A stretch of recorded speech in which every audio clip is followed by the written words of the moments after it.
Ici les Franco-Reporters. J'ai fait le spectacle que j'ai fait ce matin, c'est le seul que je pourrais me flatter d'avoir rempli par mon propre nom. Maintenant, je joue demain en première partie de Stromae.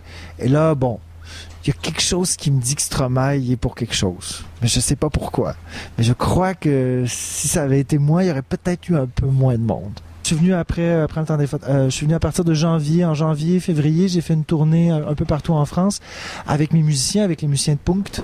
On a présenté le spectacle justement qu'on va présenter demain soir avec Stromae. Mais en ce moment, en effet, c'est un spectacle seul au piano et c'est ça que je ferai aussi l'automne prochain, à partir de septembre, fin septembre prochain, tout le mois d'octobre. Je vais venir faire des dates un peu en France et ce sera un spectacle seul au piano. Et aussi, en Europe, c'est très complexe de venir avec mon groupe parce que ça coûte très cher. Et le piano solo permet d'aller partout.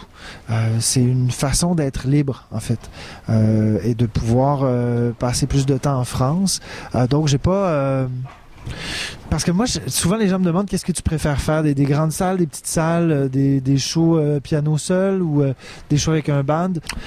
C'est drôle parce que moi, j'ai pas l'impression d'avoir fait un changement radical. Maintenant, c'est ce que les gens ont l'impression, c'est ce que les gens ont reçu.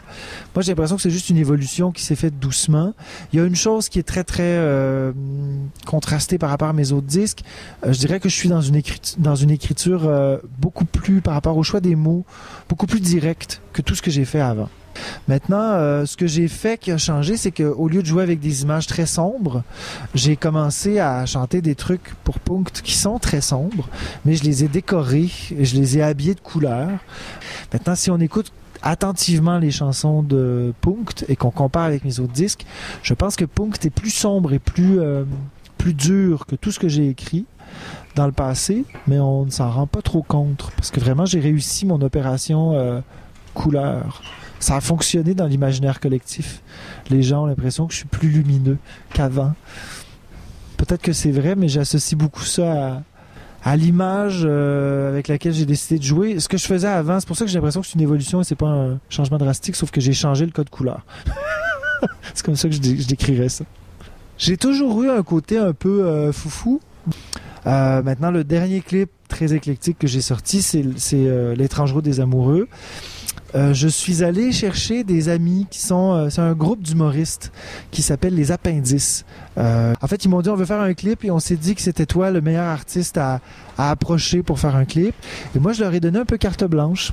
Ils m'avaient suggéré que le vidéoclip soit présenté par Michel Richard, une artiste qui a presque 70 ans aujourd'hui, qui est une chanteuse très très connue chez nous. Ils m'ont suggéré d'avoir elle qui présentait le clip et ils m'ont suggéré de l'embrasser. Et j'ai dit oui. Et c'est ce qu'on voit, le roulage de pelle assez violent, là, c'est ça.